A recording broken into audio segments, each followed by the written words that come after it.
Well, howdy there, everybody. Glad you could come to our top 10 houses of this year's 2018 Halloween Horror Nights houses. Now, I am me, and you are me. Let's get right to that list. So Halloween Horror Nights 28 is coming to an end, and having gone so many times and doing all the houses over and over so many times, we have our top 10 list. Alright, so our lists are actually kind of different, but there are some parts where they're the same. Alright, so let's start with number 10. So starting with my number 10, and for this part we both have the same spot. Mine was Blumhouse. This is without a doubt the lowest house of the year. Now, it's not a house that fails on every level necessarily, but here's the problem. It mixed Happy Death Day with The Purge. Now, if this house kind of just went all in with The Purge, it might be better, because the Happy Death Day part was kind of not very scary, and all the Happy Death Day guys kind of came off as like very happy and stuff. And now the latter half of it, which was all themed to the film The First Purge, that part really nailed. All the guys coming out in there were very scary. It didn't fail on every level. Even the houses this year that are like the lowest of the low are still very well done. Well, it's time for my top 10, which is also Blumhouse, the same house. I hate this house, like hate it. It has bad sets for the most part. Like the Happy Death Day, you go through the bedroom multiple times. That's probably the only good part about the sets. Everything else is just like tight, confined areas. And the scares are terrible in Happy Death Day because they're reused. The Purge, I guess, is a decent part of the house, but also the problem is The Purge just needs to stop being in houses. It has been here for like, I think there was one like 2 years ago and the year before that. They keep making Purge movies. Yeah, but you can't keep putting The Purge in HHN. It's an overused property. Alright, so for number 9, we also both share the same spot, and that is Carnival Graveyard. This was one of the soundstage houses. Now, there's always potential for the soundstage houses because there's like lots of space, and compared to like the tent houses where there's like not a lot of space, but even the tent houses still are very good and make good use of their space. Alright, but so here's the problem with this house. Alright, so there was lots of wide open space and stuff, yeah, and there were tons of brilliant sets that were well done and very elaborate, but there was just not a lot of scares. There was like tons of huge gaps where there was like no characters or anything, and there was lots of cool stuff to look at, but this wasn't a house that we like tried to do every night though. But so I love the idea. The theme was basically you're in a carnival junkyard with tons of crazy carnival people, and yeah, there was some cool parts to it, like especially towards the end, but this wasn't really a house that we tried to do every night because there was much better options this year. Might I make a highlight of the house? What? The Barrel Man. Barrel Man. Ah, yes, the Barrel Man. And don't forget about the Bungee Clown. Yeah, if you ever saw the house, you'll understand those. Now it's time for my list, which, as he said, it's the same for me. Carnival Graveyard is number 9 on my list. Like he said, wonderful sets, wide open, just beautiful. And the idea and the theming of it, of Carnie's Gone Evil, is perfect, but there's just, it's like a drought of scares. There's not enough scares in this house. There's just a total lack of them. But anyways, time for number 8 on your list. Alright, number 8. So, alright, this is the first part where our lists aren't the same anymore. Alright, so number 8 for me was Trick or Treat. So this is one of the houses this year that we barely did. I mean, actually, I think we did Carnival Graveyard and Blumhouse actually more than this one, but like Trick or Treat, which was actually, I don't know what it is, but walking through that the first time, I came out thinking that there was some point in there where the house just lost me. Now, I didn't know exactly what it was, but just really, when comparing it to the 7 other houses that are higher up, this house just was not on the same level. Now, it didn't fail on every level, because it's number 8 on my list. And, let's see, some praises. What are some praises? Yes, there was much... The sets. Yeah, much good sets and stuff, and also in preparation for this house we watched the movie, so we were able to understand stuff and understand what was happening. I mean that probably saved us from like hating the house. So, state my number 8. My number 8 house is Seeds of Extinction. I just want to say that the idea of this house is unusually dumb. Plants coming to life. It's original, but everything original isn't good. But A, the setting of the fact it's inside of a mall, that was good. If it was set like in somewhere else, not a mall, it wouldn't have been as good. But all of the costumes have been used throughout the house many times, and they just reused the costumes. and the sets are kind of like confined, but the setting of a mall is good.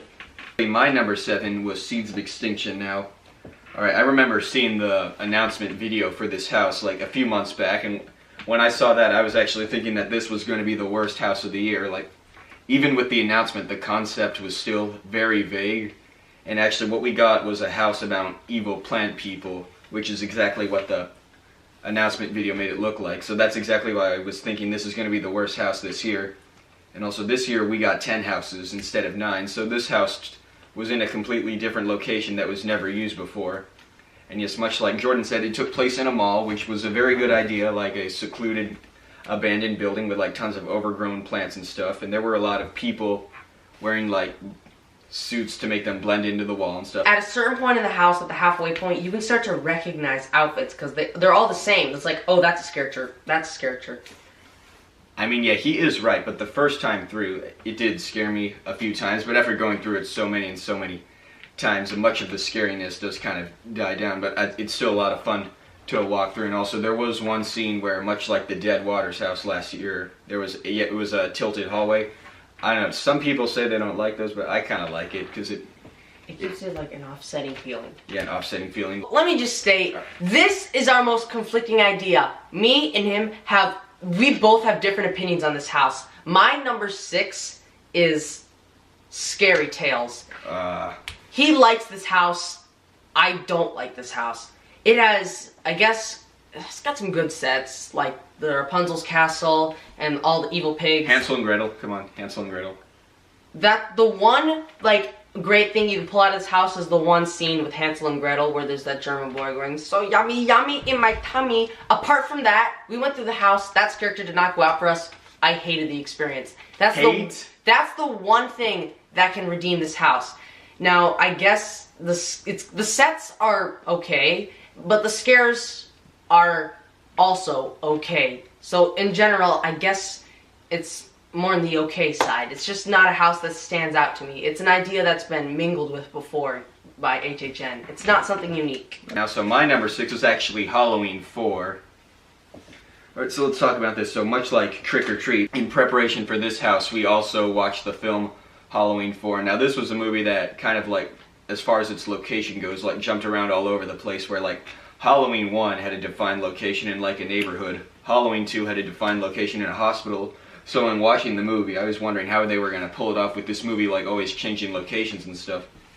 And what we got was fine. Alright, so walking through the house, it did play out the scenes of the movie, like in order. It's pretty high up on my list because I had to give this house some bonus because I like Michael Myers.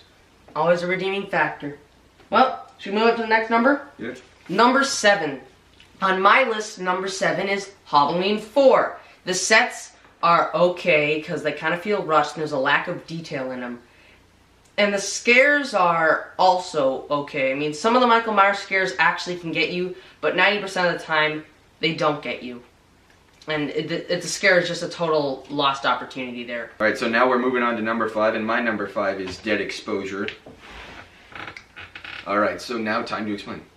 Alright, so this was one of the original houses, and like every room in this house was like lit with strobes, and there was like a certain color scheme of kind of like a bluish light, and I don't know. I don't really like that every single room was lit with strobes. I would have liked a few breaks for the strobes. I mean, strobes are cool. They can create like a cool effect and kind of an unsettling feeling, but I don't like that they were every room in the house now.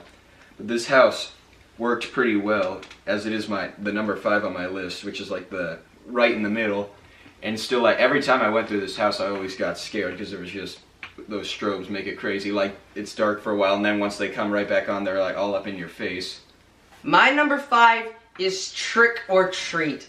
Now, Trick or Treat for me, it's in the middle of the list because the sets are jaw-dropping, some of the best. The first room is a big house. You're totally immersed.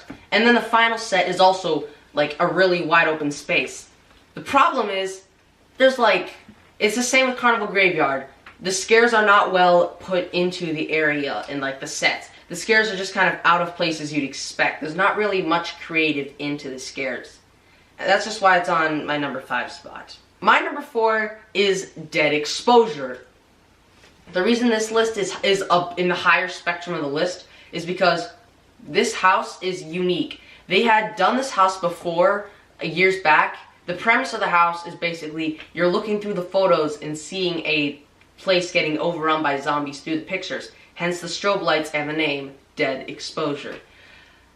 The color scheme in this house is unique from the original though. The original was all in color. The original was like black and white. This one is a greenish color. It's like a neon green, and those light up with the strobes. The use of the strobe lights makes this house great. The scares are perfect in this house. Well, maybe not perfect, because there are ones that you'd expect from certain places, but some of the scares are really well put in. Mannequins, those are well used in this house. Alright, so my number 4 is actually Slaughter Cinema. I'm triggered. Between the two tent houses, I felt that this was the better. I mean, like, I like the theme of, like, Dead Exposure, like, which was basically just a facility, like, being taken over with the zombie virus and stuff, but this house, now the theme was just that it was like a drive-in theater in the 80s, because it seems like this year the theme was the 80s, and basically it's a theater showing a whole bunch of weird movies, and you walk through, like, all the movies. Now, this was actually the first house that we did this year for pass holder early access, and it was actually a good house to do as the first house of the year. Anyways, time to explain my number 3. Now, I have Slaughter Cinema a step up. It's in the top 3 for me.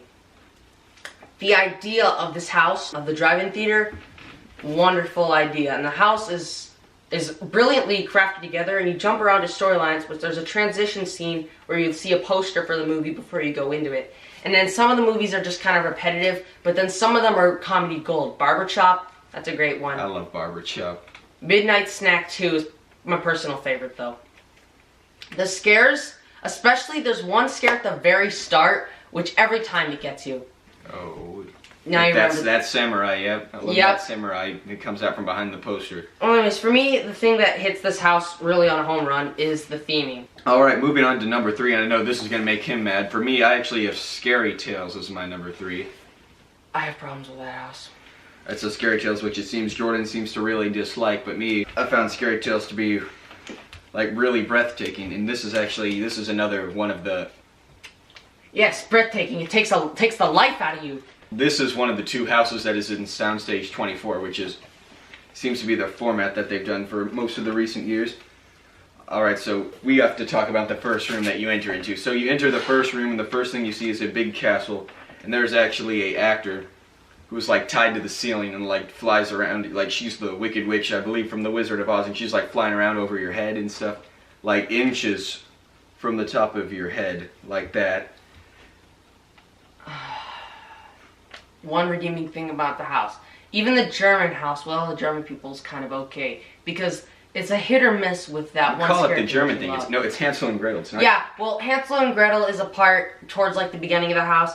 That's the reason you like it. There's a part where this little boy jumps out and says, "So yummy, yummy for my tummy." Alright, I gotta talk about that now. Right, so yes, shortly after like going into the castle with like the witch flying over your head, you enter my favorite room, because basically what this house is, you walk through like different versions of fairy tales, but they're all like creepy and stuff. So there's a short little part of like Wizard of Oz where Dorothy is like chained up and stuff.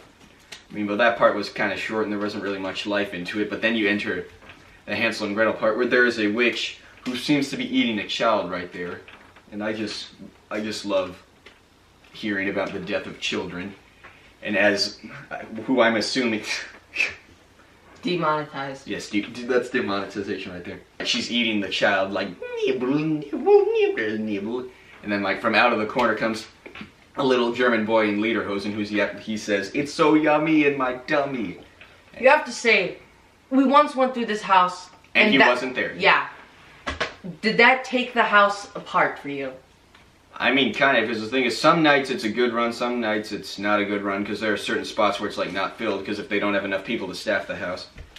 Alright, so that part, that's one of my favorite parts. Like, really, the first half of this house was, like, amazing. There's, like, Hansel and Gretel, Wizard of Oz, then, like, 3 little pigs, but they killed the big bad wolf and fried him up. Humpty Dumpty, where he cracked and they fried him up. Oh yeah, Rapunzel, but, like, her hair came to life and started killing people. And then the mermaid segment. Yes, and then there's like a segment of like weird fish people, and from there on the house just kind of lost me. But also, as you're leaving, a bear jumps out at you, and I love that part. But yeah, there's like towards the latter half of this house, it kind of just lost me. But the first half was like great, so that's why this is a number 3 for me. 2 is Stranger Things, obviously. It might be biased because the show's great, but I'm gonna just let down the bias and just see that Stranger Things hat? Super fan. Nope, Oh. I'm not biased anymore. I'm gonna be honest with this house. So, the sets in this house are very well themed to the show. Like, very well themed sets. And the Demogorgon costume is phenomenal. But then from there on out, that's all the positives out of the way. The scares in this house they're not bad, they're not okay, they're just good. It's not like any groundbreaking scares. Apart from maybe a Demogorgon animatronic, which is somewhere in the house. But apart from that, there's nothing too great about the scares. But then again, the sets redeem this house. I also have Stranger Things as my number 2. Now, like back in like March or April when they announced this house, because they always announce stuff like super early, I was hyped. Literally, this was the house that I had the most anticipation for this year, obviously, because we love Stranger Things. Just look at that. We bought that. Super fans right there. And now put that back over there now. Alright, so now before we even went through this house, we were thinking that even if like the scares didn't like really hit, basically just walking through and reliving stuff from the first season, because also we were wondering if it would be season 1 and season 2 combined or just one season. It's basically just walking through a walkthrough of the first season.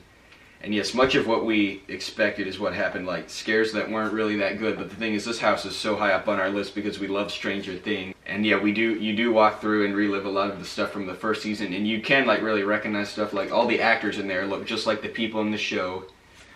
And like there were a lot of Demogorgon scares, and it was awesome. The Demogorgons look exactly like they do in the show. Now, you might be thinking, the babyface killer from Happy Death Day and the Demogorgon. The Demogorgon, they're both really repeated throughout the house. The thing that makes the Demogorgon better is that with the Demogorgon, it genuinely gives off, like, it's kind of creepy and disturbing to look at, while the Happy Death Day dude comes off as somewhat comical. The very end of this house, you go into this dark area where you walk around and Demogorgons pop out of nowhere. I kind of felt like maybe Universal ran out of money and they had to get you through the last 10-foot stretch, so they just darkened the room and put a couple Demogorgons in. And you see 11 right as you leave. But that's like when just the total budget of the house just dropped. But everything up to that point is good set-wise. You go through, like the house kind of follows the continuity of the actual show.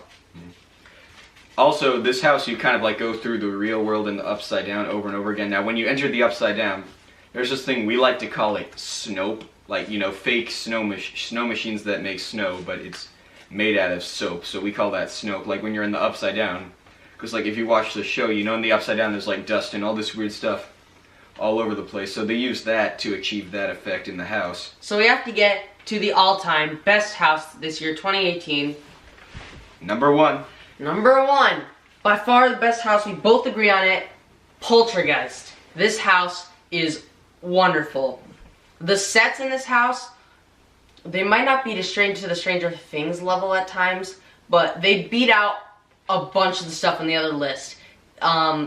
Like the beginning of this house is wonderful. You walk into the pool and you see the house in the distance with all the blinking lights.